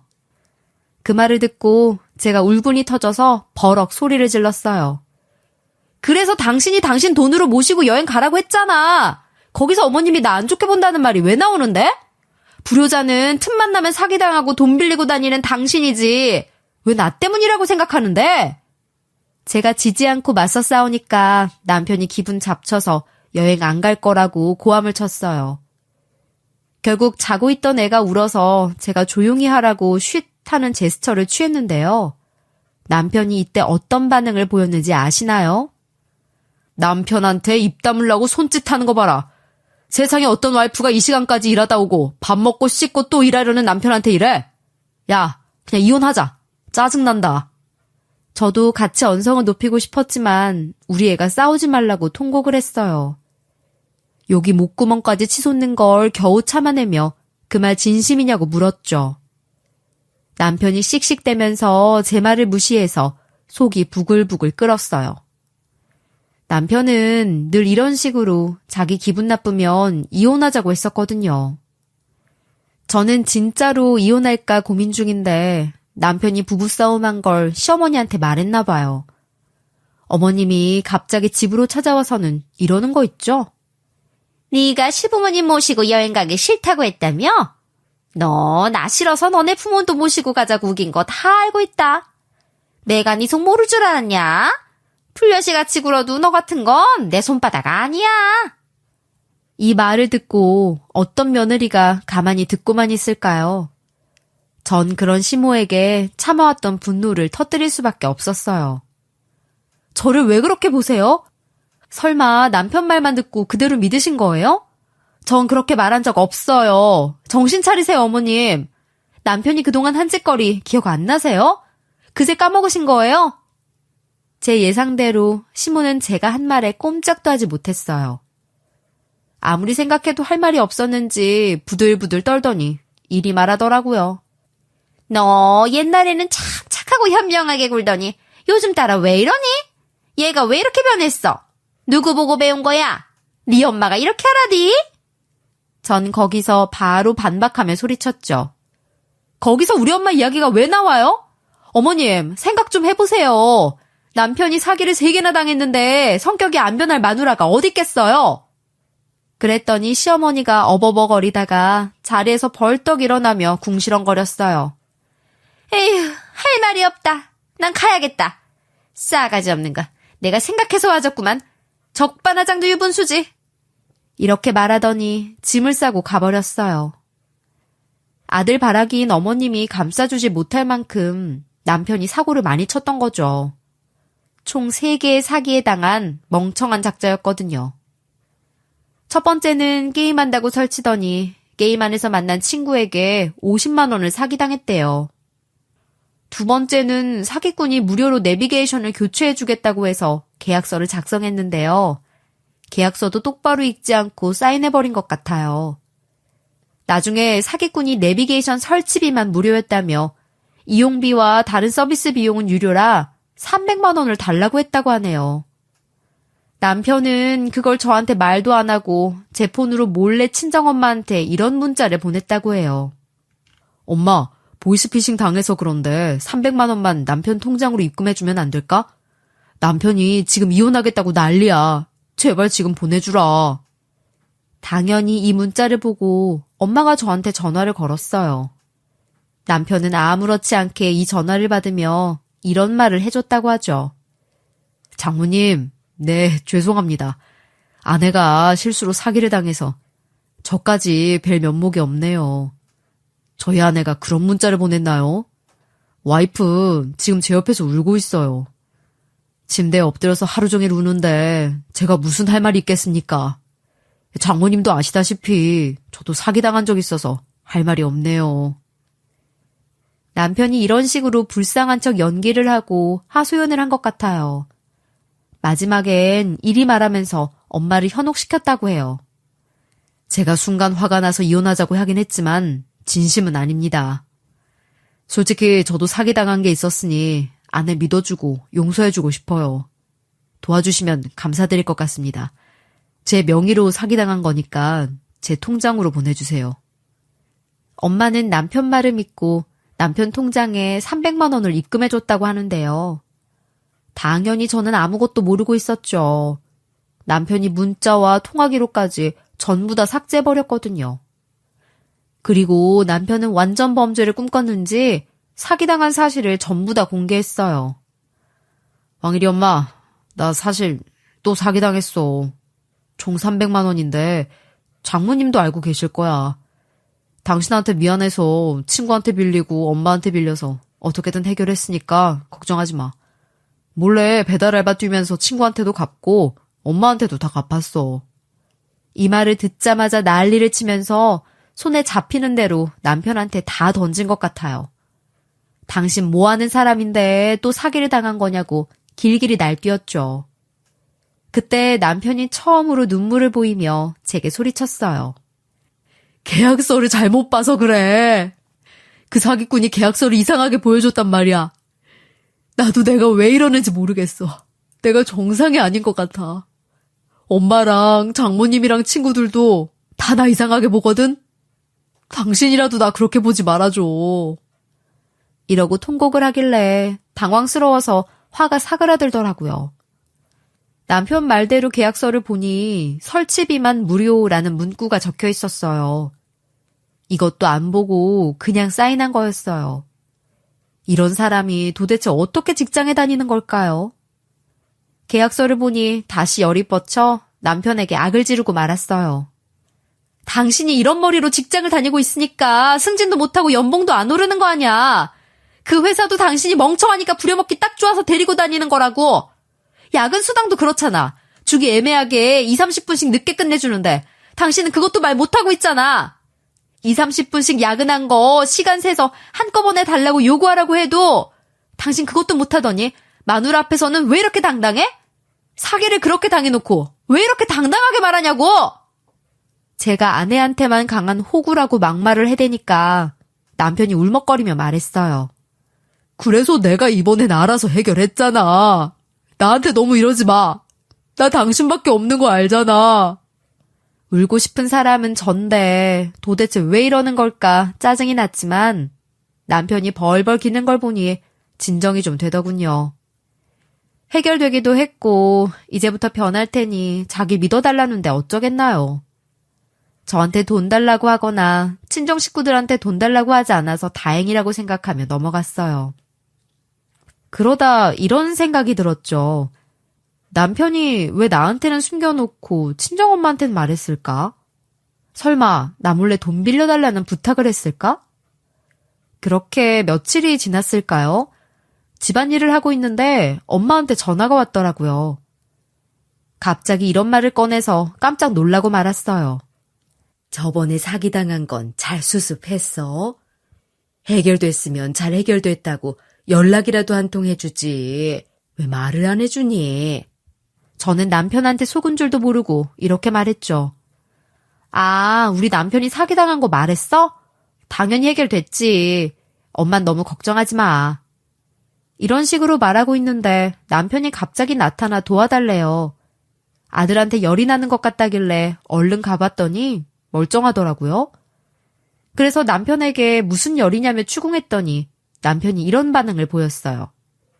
이게 열 난 거 아니야? 저번에 응급실 갔다 와서 내가 예민하게 느껴졌나 봐. 순간 만져보니까 뜨거워서 놀랐어. 그 사이에 엄마 전화는 끊겨서 더 이상 사기당한 것에 대해 얘기 나누진 않았어요.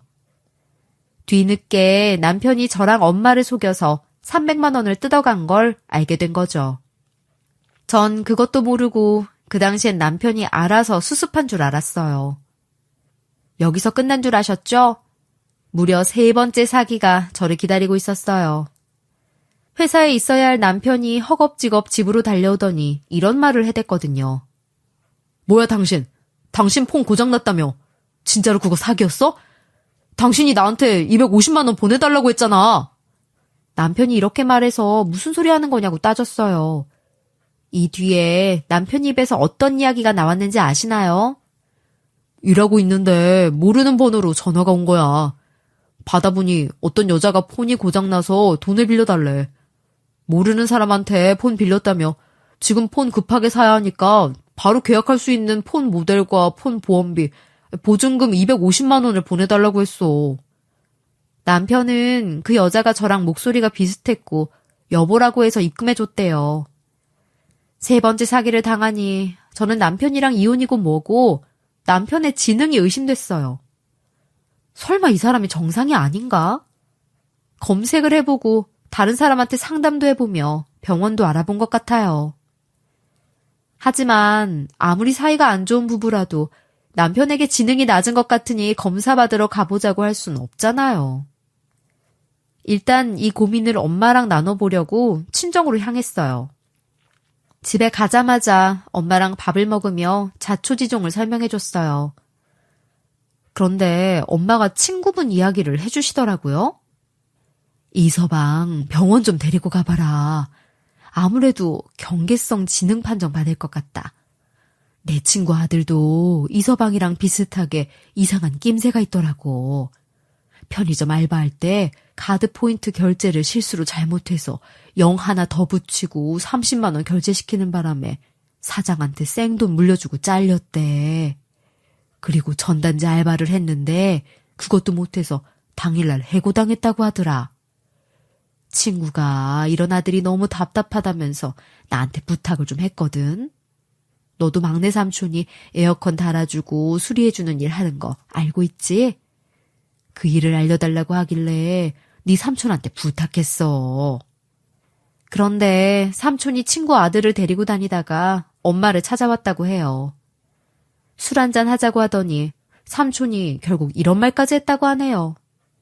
솔직히 걔 못 가르치겠더라. 말귀를 못 알아먹는 애를 어떻게 내 제자로 가르치냐.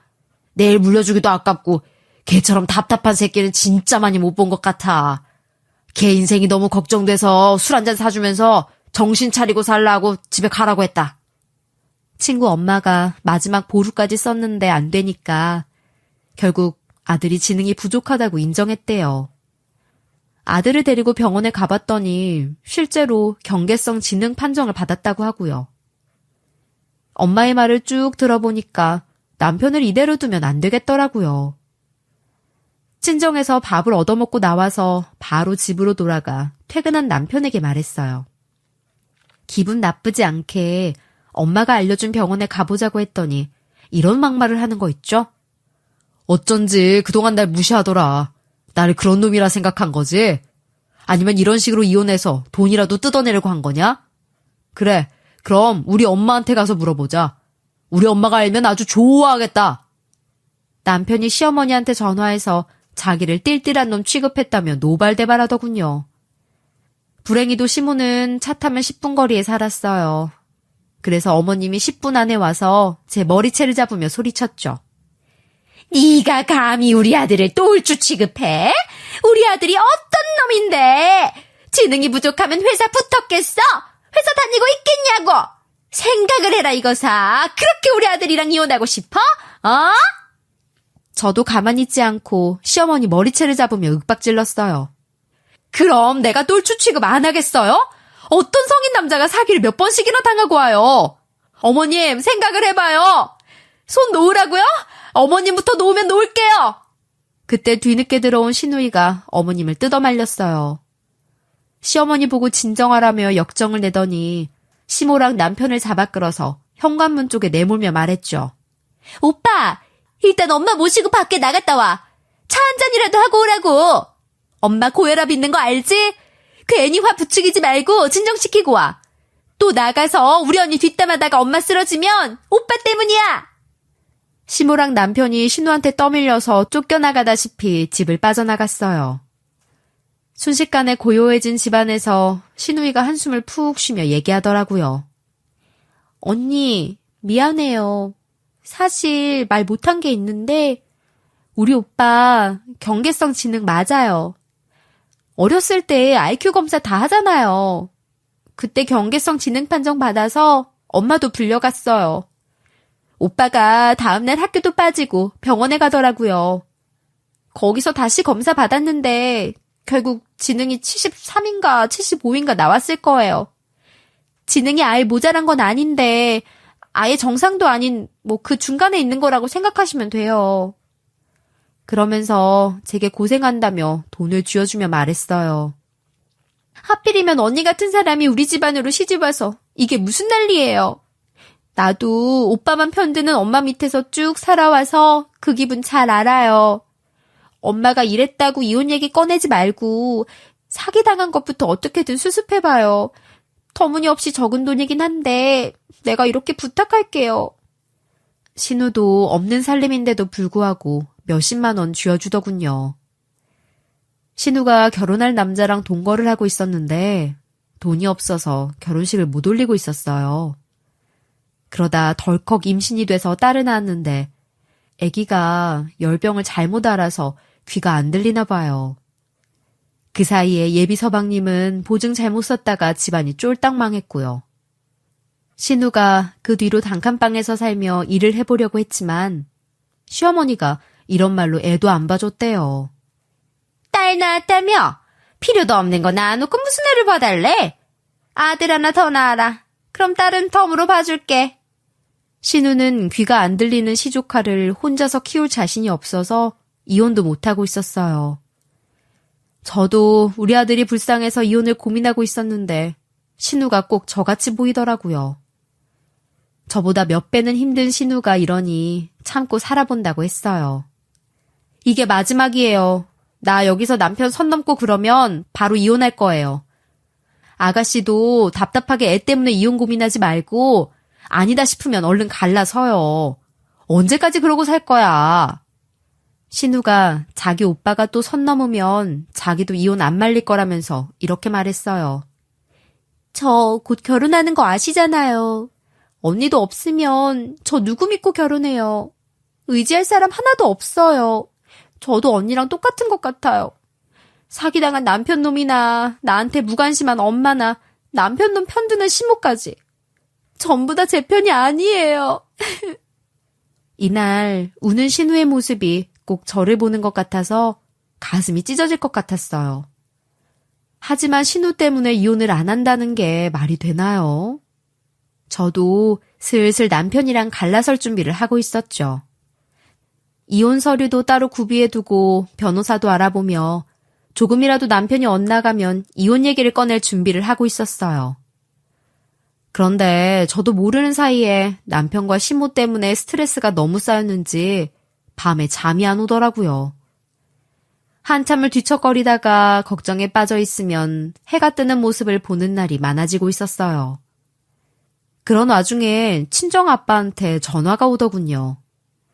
전화를 받아보니 아빠가 청천벽력 같은 소식을 알려주셨죠.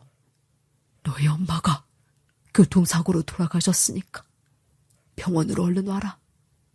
병원 주소는 문자로 보내놨다.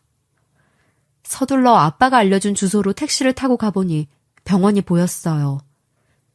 헐레벌떡 병원으로 들어가 엄마를 찾았는데 엄마 머리 위로 진짜로 하얀 천이 덮여있는 거 있죠?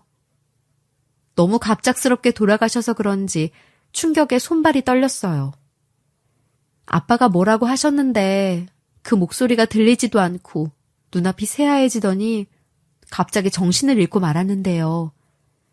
눈을 떴을 땐 병원 침상에 누운 채 링거를 맞고 있었어요. 옆에 아빠가 앉아있길래 제가 왜 여기 있냐, 엄마는 어떻게 됐냐고 물었거든요.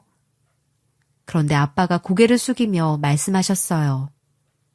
너 여기 오자마자 쓰러져서 네 엄마처럼 간 줄 알고 얼마나 놀랐는지 알아?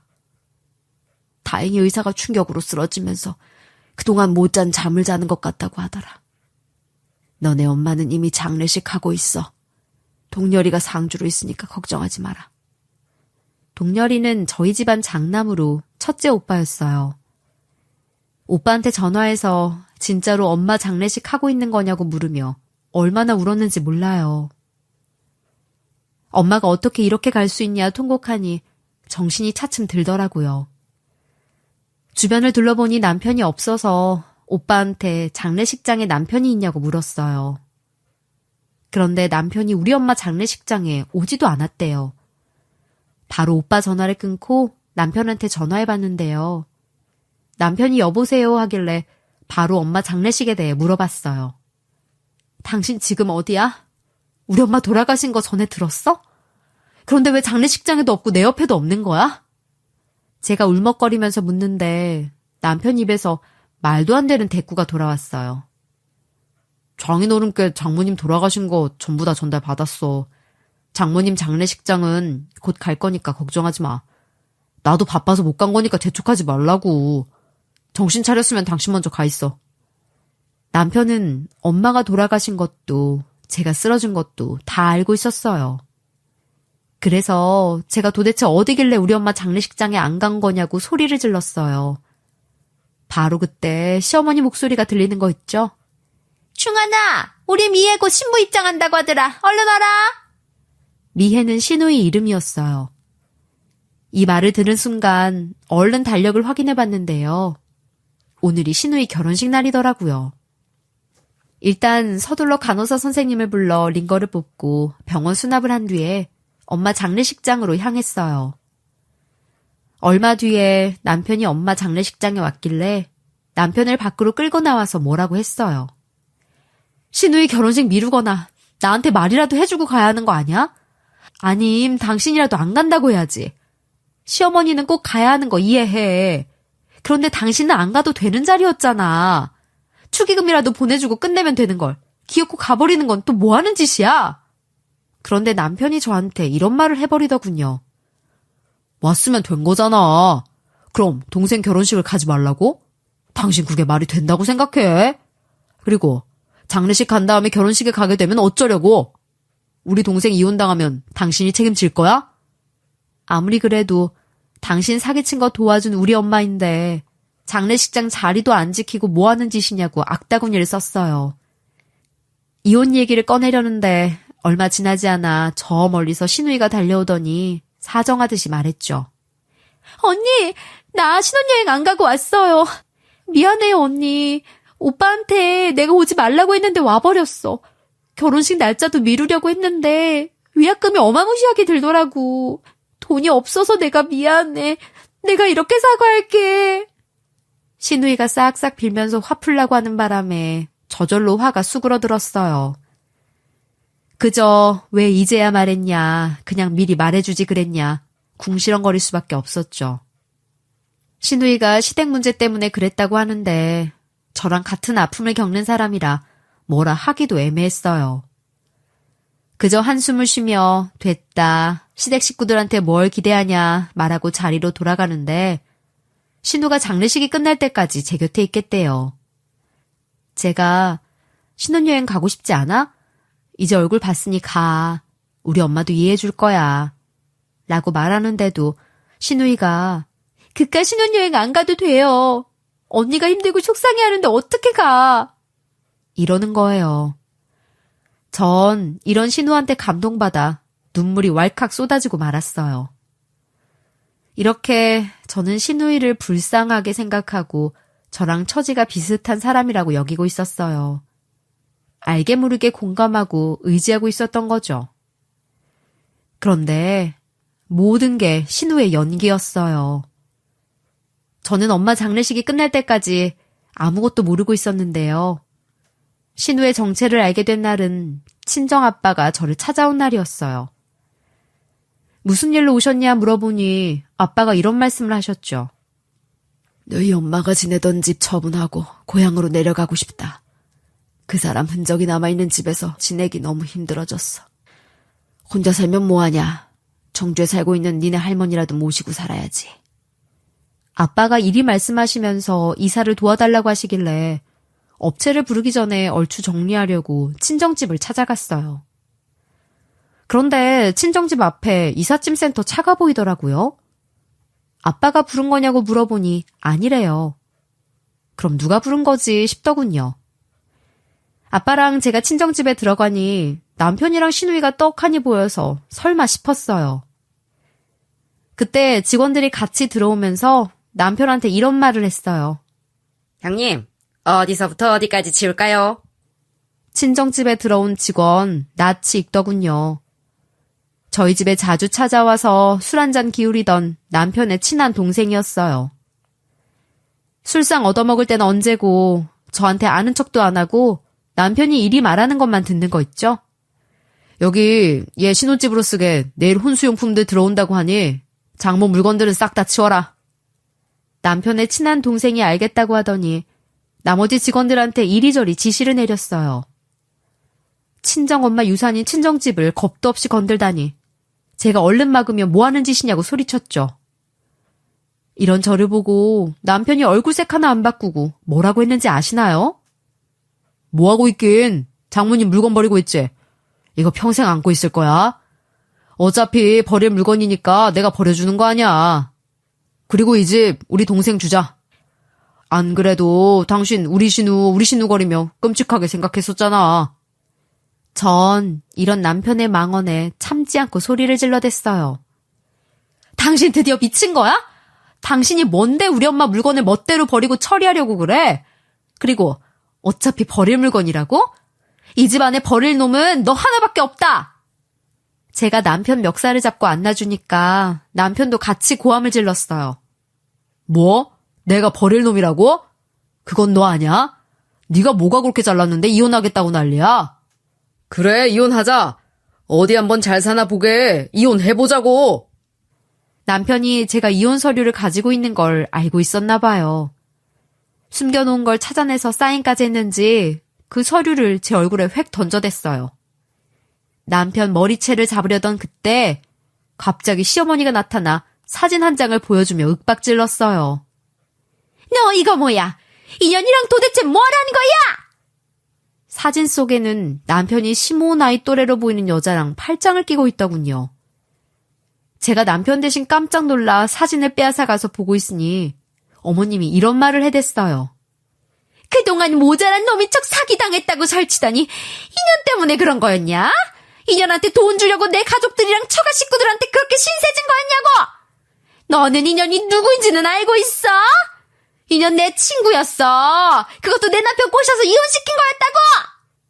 남편을 꼬신 늙은 상간녀가 시어머니의 친구인 것도 모자라 시모의 전 남편, 그러니까 저한테는 전 시부를 빼앗아서 시모를 이혼시킨 사람이었던 거예요. 어머님은 이 사진이 진짜냐고 몇 번이나 물어보더니 이성을 잃고 울부짖었어요. 저도 사진을 몇 번이고 쳐다보다 울면서 소리쳤죠. 당신 말 좀 해봐. 어머님 말이 사실이야? 당신 이 사람이랑 바람 폈어? 아가씨는 알고 있었지? 설마 우리 남편 불륜 숨겨준 거야? 제가 이렇게 물어본 이유는 신우이 얼굴에 있었어요. 얼굴이 새파랗게 질리더니 계속 뒷걸음질 치고 있었거든요. 역시나 신우이가 제 말을 듣고 눈물을 뚝뚝 흘리며 말하더군요. 미안해요, 언니. 내가 돈이 너무 급해서 그랬어요. 결혼하기 전엔 사기 한 번 당한 적 없던 오빠가 계속 사기당하길래 몰래 지켜봤거든요. 그런데 엄마한테 빌린 돈을 다른 여자한테 주더라고요. 오빠가 바람피는 거 알게 되니까 그 여자가 말하지 말라고 돈을 주길래 어쩔 수 없었어요. 모든 게 거짓말이었다고 말하는 신우이를 보니 무언가 느낌이 팍 들더라고요. 설마 하는 마음에 믿기지 않았지만 신우이에게 물어볼 수밖에 없었어요. 설마 남편이 사기당한 것도 경계성 지능 판정 받았다는 것도 거짓말이었어? 다른 여자도 아닌 엄마 뻘 만나려고 날 속인 거야? 아가씨도 고작 돈 때문에 날 속인 거고? 제발 신우이가 아니라고 난리를 치길 바랐는데 맞다고 고개를 끄덕였어요. 믿었던 신우이마저 저를 속였다니 갑자기 몰려오는 배신감에 오히려 머리가 차분해지더군요. 시댁 식구들 전부 다 이제 남이다, 복수할 대상이라는 생각이 들어 어떻게 해야 할지 정리가 되기 시작했어요. 그때 시어머니가 남편을 후드려치며 소리쳤어요. 어떡해, 젊고 예쁜 년도 아니고 그렇게 늙어빠진 호박보다 못한 년이랑 만나냐. 너 같은 건 호적에서 파버릴 거다. 그 년이 사진이랑 같이 뭘 보냈는지 아냐? 이러면서 녹음기를 보여주더군요. 녹음본을 들어보니 상간녀 목소리가 들렸어요. 니네 아들은 바람 안 필 것 같지? 너네 전 남편처럼 안 필 거고 너한테 평생 잘해주고 착한 아들일 것 같지? 그거 다 너만 모르는 일이야. 너네 딸은 알면서 다 도와주더라. 내가 돈 몇 푼 주니까 바로 넘어오던데. 너네 아들이 네 전 남편이랑 똑같이 나한테 만나달라고 하고 술 마셔달라고 하더라. 얼마나 와이프가 만족이 안 되면 이러겠냐? 그러니까 나 괴롭히지 말고 따돌림 같은 거 안 시켰어야지. 옛날에 했던 네 이혼 또 한 번 축하하고 너네 아들은 이번에 할 이혼 축하해. 그리고 중하나, 마누라한테 사기쳐가며 돈 보내줘서 고마워. 덕분에 일도 안 하고 재밌게 잘 살았다. 시모가 어릴 적 지독하게 따돌렸던 친구가 이런 식으로 평생을 복수하고 있었던 거죠. 시어머니는 남편 보고 전 시부 핏줄 아니랄까봐 똑같다며 처음으로 증오 어린 눈빛을 보였어요. 너 같은 건 필요 없다며 악을 쓰며 신발까지 벗어던지고 남편을 맞췄는데요. 남편은 당황하며 아니라고 해명하는데 거짓말인 게 뻔히 보였어요. 이게 다 거짓이라면 시누이가 왜 덜덜 떨고 있겠어요. 이제는 시누이가 도망치려고 하길래 제가 시누이를 붙잡아 끌고 오며 이야기했죠. 이 사기꾼아, 어딜 가려고. 나 이 집안 식구들 전부 다 사기꾼으로 고소할 생각이니까요. 여기서 꼼짝도 하지 마세요. 이 사진이랑 녹음본이 증거인 거 알고 계시죠? 저는 이미 시모가 손에 들었던 사진을 챙겨들었고 녹음본도 시어머니가 들려준 순간 녹음한 상태였어요. 제가 이렇게 나오니까 어머님이 그제야 무릎을 꿇고 싹싹 빌기 시작하더라고요. 나 안 그래도 저놈이 사기당했다며 돈 달라고 한 게 많아서 한 푼도 없다. 내가 잘못했어. 나 저놈이 그 여우 같은 가신이한테 가는 거 못 봐. 남편이 자기가 그 사기꾼한테 왜 가냐, 자기도 당한 거라고 했지만 시모는 믿지 않았어요. 시어머니가 남편에게 삿대질을 하며 고함을 질러댔거든요. 내가 네 말을 믿을 것 같아? 우리 남편도 홀린 년이야. 저 멍청한 것도 필히 넘어갈 것이야. 내가 알아. 수십 년을 당한 내가 안다고. 그니까 며느리 네가 우리 아들 붙잡고 정신 좀 차리게 해줘라. 참교육해줘서 불려지한테 벗어나게 해줘. 우리 전 남편도 그년한테 당해서 나 배신하고 가더니 전 재산 탈탈 털려서 나한테 소송 걸었단 말이야. 나도 바람 폈었다고. 어머님도 바람을 펴놓고 그동안 감추고 있었나 봐요. 그동안 알지 못했던 시댁 식구들의 추한 면모를 보니 아주 입이 절로 벌어졌죠. 세상에 이런 일이 저한테 벌어졌다니 믿을 수가 없었어요. 제가 시모도 남편이랑 똑같다며 이혼하겠다고 하니 시어머니가 제게 매달려 해명을 하기 시작했어요. 젊었을 때 일이야. 지금은 아니고. 나 원래 그런 여자 아니야. 근데 그 불려시는 다 늙어서 곧 저승 가려고 하는데도 돈으로 남자를 유혹하는 년이라고. 이중한, 그 년이 너한테도 그랬지? 저를 간절하게 쳐다보고 있던 어머님이 고개를 획 돌려 남편을 째려보면서 악을 질러댔어요. 시어머니의 추궁에 남편 입에서 이런 말이 나오더라고요. 그 사람이 갑부인 것 같더라고. 벤츠에 비싼 아파트까지 보여줘서 믿을 수밖에 없었어. 갑자기 재산 보여주면서 자기 믿을 만한 사람이라고 사업해보자고 했어. 지금부터 시작했다가 결혼 후에 부부 동반으로 쭉 이어나갈 만한 사업이 있다고 기획안까지 보여줬는데. 남편 말이 다 끝나지도 않았는데 시모가 땅을 치며 고함을 질러댔어요. 그래, 걔가 그런 년이라고. 그런 년한테 걸리니까 나한테까지 거짓말 치면서 돈 달라고 하지? 시어머니가 울음을 터뜨리더니 갑자기 남편을 끌어다가 무릎을 꿇렸어요. 그리고 미친 사람처럼 말했죠. 며느라, 차라리 우리 아들을 쳐라. 화 풀릴 때까지 뺨치고 할켜. 아주 묵사발로 만들어버려라. 나랑 같이 만들자. 아니, 나도 묵사발로 만들래? 그럼 이혼 안 할래? 아유, 차라리 나를 호되게 혼내고 우리 아들 정신 차릴 때까지 데리고 살아라. 제발 우리 아들 사람 만들어줘. 어머님이 눈물을 흘리다 못해 콧물까지 질질 흘리며 제게 매달렸어요. 제발 이 고통에서 벗어나게 해달라길래 시모를 떼어내며 소리쳤죠. 제가 왜 그래야 하죠? 어머님이랑 남편 그리고 시누이가 하는 짓 보고 결정할게요. 어디 한번 싹싹 빌어보세요. 그냥 비는 것만으론 아마 용서 못 받으실 거예요. 시어머니가 어떻게 하면 용서할 거냐고 묻길래 일단 내일까지 시댁 식구들 모두 여기서 먹고 자고 있으라고 했어요. 그리고 다음날 식당 하나를 빌렸죠. 아침부터 시모, 남편, 시누이를 깨워서 시댁과 친정 식구들 초대장을 만들라고 했어요. 손으로 직접 하나하나 쓰고 만들고 접으라며 아무 종이나 만년필을 던져줬는데요. 초대장 문구는 제가 정해줬어요. 초대장은 어떻게 꾸미든 상관없는데 이중한 불륜대책회의 및 김씨 집안 사기건에 대한 회의라고 적으세요. 그리고 날짜, 시간, 식당 이름, 주소 적으세요. 다 하시면 제가 하나씩 검사할 거니까 허튼 짓 할 생각하지 마시고요. 이 파렴치한 것들이 초대장을 편하게 만들고 있는 꼴을 볼 수 없어서 조건을 하나 더 세웠어요. 소리가 똑딱똑딱 나는 시계를 하나 놓고 우체국 문이 닫기 전까지 만들라고 했죠. 직접 초대장을 들고 가서 붙여야 하니 정신 똑바로 차리고 하라니까 시댁 식구들이 급해졌어요. 대충 만들고 저한테 검사를 받길래 제가 초대장을 던지며 소리쳤는데요.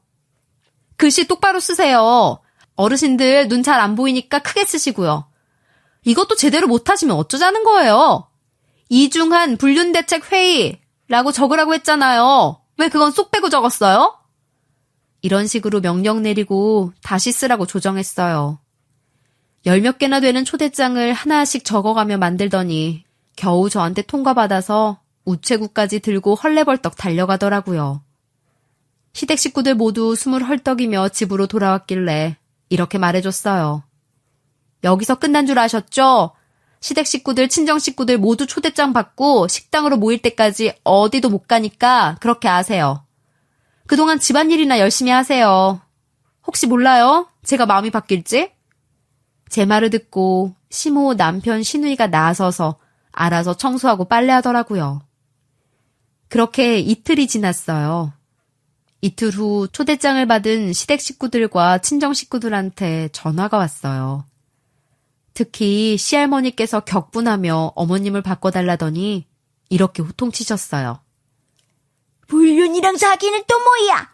가짜는 것한테 남편 뺏겨서 이혼당하더니 이번엔 도대체 무슨 짓을 한 게야? 어찌나 목소리가 크신지 수화기 너머로 다 들리더군요. 시어머니는 어찌할 바를 몰라 죄송하다는 말만 되풀이하고 있었고요. 시모만 그런 전화를 받은 게 아니었어요. 남편이랑 시누이도 집안 어르신들께 그런 전화를 받으며 고개를 연거푸 숙이고 있었어요. 그 모습을 보니 속이 좀 시원해지더라고요. 당연히 여기서 끝내면 안 됐기에 초대장에 보낸 날짜와 시간에 맞춰 식당으로 향했어요. 제가 예약한 식당 룸 안으로 친정 식구들, 시댁 식구들, 그리고 전 시부까지 들어오셨어요. 장례식이라도 되는 양 침울한 분위기로 모두 한숨만 쉬고 있는데 전 시부가 먼저 입을 열었죠. 내 이럴 줄 알았다. 학창시절 때부터 애들 괴롭히고 아들만 편애하고 딸년들만 드잡더니 뭐 아들도 바람을 펴? 네가 인성이 그러니 나도 그렇고 주변 사람들이 엇나가는 거 아니야? 전 시부가 이렇게 말해서 집안 식구들 입이 떡 벌어졌어요. 당연히 시모가 전 시부랑 맞서서 싸우더라고요. 내 인성이 이래서 네가 바람을 폈다고? 그게 말이 된다고 생각해? 그리고 네가 뭔데 여기까지 와? 초대장 보냈다고 오는 놈이 어딨어? 전 시부도 지지 않고 시모한테 삿대질하며 말했어요. 나는 초대해줘서 친히 와준 것뿐인데 왜? 이혼하기 전처럼 나 혼내고 무시하는 거냐? 어디 한번 열심히 해봐라. 그런데 지금은 남이라서 그러지도 못하겠네. 이 뒤로 시어머니가 뭐라 하든 간에 전 시부가 데려온 재혼한 여자랑 쑥덕거리며 시모를 비웃었어요. 전 그 앞에서 복사해놓은 불륜녀와 남편 사진을 나눠줬어요. 전 시부뿐만 아니라 집안 어르신들 전부 다 드렸죠. 그리고 불륜녀 음성을 틀어주며 남편이 바람핀 사실을 오목조목 설명드렸어요. 저희 남편이 불륜녀한테 돈 주려고 저한테 4번이나 사기쳐서 1,000만 원 넘게 돈을 뜯어갔고요. 시누이가 불륜녀한테 돈을 받고 손을 잡았더라고요. 제 앞에선 천사인 척 연기하더니 지 오빠 바람피는 거 숨겨주고 있었어요. 그리고 그 불륜녀가 시모랑 이혼한 전 시부랑 바람난 여자였다고 하니 집안 어르신들이 수군거리셨어요. 시할머니가 결국 참지 못하고 들고 일어서며 이런 얘기까지 하셨죠. 이런 집안에 너 같은 것들이 있다는 게 더러워서 여기 못 있겠다. 날 호적에서 파든지 저 자식들을 파든지 해라. 그 와중에 전 시부는 이렇게 얘기해주며 남편과 시모의 억장을 무너뜨렸어요. 아들아, 엄마 말이라면 끔뻑 죽던 네가 드디어 정신 차렸구나. 그래, 차라리 바람을 펴서 네 엄마랑 연애 끊어라. 내가 괜히 바람핀 줄 아냐? 어떻게 이런 여자랑 같이 사냐? 허구한 사사건건 시비 걸고 비꼬기만 하는 여자를 누가 좋다고 모시고 살아? 그냥 너도 아예 이 집안 버려서 이씨 집안도 김씨 집안도 아닌 것처럼 살아라. 그래야 네가 살 수 있어. 전 시부가 이렇게 집안 식구들 욕만 한 게 아니었어요. 이런 식으로 시댁 식구들한테도 따지고 들더라고요. 김씨 집안 식구들은 듣고만 있지 말고 말 좀 해보세요. 내 말이 들렸어요? 딸 교육, 며느리 교육을 어떻게 시켰길래 우리 며느리가 이렇게 고생합니까? 전 시부 말에 집안 어르신들 얼굴이 순식간에 새빨개졌죠. 화가 난 시할머니께서 지팡이로 시모, 남편 시누이를 내리치기도 하셔서 다른 집안 어르신들이 급하게 말렸어요. 결국 온 시댁 식구들이 일어나서 저희 집안 식구들한테 허리를 숙이며 사과까지 했는데요. 최종적으로 어르신들이 저보고 이혼을 하라고 했고 시모, 남편, 시누이는 호적에서 파겠대요. 그 어떤 행사나 잔치에 절대 초대하지 않고 연을 끊겠다고 하신 건데요. 전 집안 어르신들 입에서 그 말이 나오자마자 곧바로 남편에게 사인한 이혼 서류를 보여주며 말했어요. 당신이 원하는 대로 이혼할게. 그런데 우리한텐 합의 이혼 같은 건 없어. 이혼 소송에 상간녀 소송에 할 수 있는 건 다 할 테니까 두고 봐. 남편이 다시 이야기해보자고 매달렸지만 아빠랑 같이 식당을 빠져나왔어요. 그리고 아빠랑 단둘이 친정집에서 지내며 남편에게 이혼 소송을 걸었죠. 재산 분할을 받은 것도 모자라 위자료, 양육비를 뜯어내며 풍족하게 살고 있었어요. 거기에 상간녀 소송으로 돈을 더 뜯어냈으며 사기죄로 고소까지 하고 있었는데요. 전 시누이도 공범으로 고소하는 중이라 눈코 뜰 새 없이 정말 바빴어요. 그동안 전 남편이 찾아올 거라는 생각도 못하고 친정집 현관문 비밀번호를 못 바꿨거든요. 그런데 전 남편이 전 시모, 전 시누이를 데리고 오더니 친정집 비밀번호를 치고 들어왔어요. 전 남편이 무릎 꿇고 제 발 밑에서 사과하길래 제가 이렇게 말해줬죠. 지금 사과해서 어쩌자고? 그럼 우리 이혼이 무효가 되고 당신이 사기치고 바람핀 게 없어져? 정신 차려. 당신이 내 인생 망친 것보다 2배, 10배, 100배로 갚아줄 거야. 이렇게 말하고 절 붙잡으려고 하는 전 남편 손을 발로 차주고 친정집에서 나가라고 했어요. 안 가려는 전 시댁 식구들을 내쫓으려고 경찰까지 불렀는데요. 이제 남이 된 인간들이 겨우 문 밖으로 나갔길래 문틈으로 빼꼼 고개를 내밀었어요. 그리고 전 시모한테 이리 말해줬죠. 아, 그리고 저 아줌마가 괴롭힌 상간녀 그분처럼 복수하려고요. 몇 년에 걸쳐 잊을만 하면 나타나서 인생 망칠 거니까 기대하세요. 그분 찾아가서 배우려고 마음먹었으니 그냥 하는 말이라고 생각하지 마시고요. 얼마나 싫었으면 전 시모가 질겁하며 전 남편 멱살을 잡고 흔들며 소리치더라고요. 지금 멀뚱히 서서 뭐 하는 거야? 빨리 며느리한테 사과해라. 너 엎주고 엎드려 발이라도 핥으라고. 전 남편이 제 발을 핥다니 더러운 소리를 하길래 다가오려는 남편을 앞에 두고 문을 쾅 하고 닫아버렸어요. 그 뒤로 어떻게 지냈냐고요? 남편한테 받은 돈과 피해 보상으로 친정아빠랑 행복하게 지내고 있죠. 갑작스럽게 돌아가신 엄마 때문에 힘들어하던 아빠도 저랑 지내면서 여행도 다녀왔더니 많이 좋아지셨어요.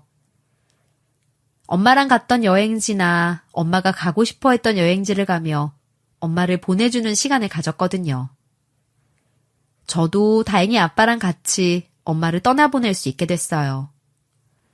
최근에는 아빠가 이런 말도 하시더라고요.